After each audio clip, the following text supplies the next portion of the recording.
New toothpick trick? What was that? Got a real one. You can't put a toothpick underneath there. You got a counterfeit. Really? I didn't know that. You don't have a pin on you, do you? That Walgreens employee knows all the tricks.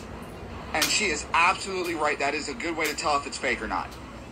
Toothpick, paperclip, same difference. On the counterfeit bills, it will not go under because they're printed.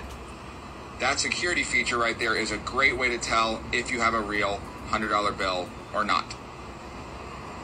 There's even another way on the left side of the bill, right there. You see where it says E5? That is an indicator number. That letter has to match what number it is in the alphabet. Tingnan nga natin kung totoo yung pinapanood natin sa cellphone. Kuha nga ako ng pera ng US dollar. Tapos ko toothpick.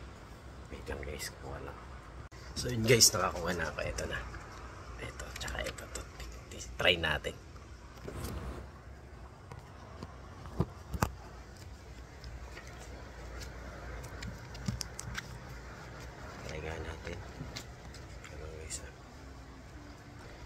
Siya guys, oh, ang galing oh.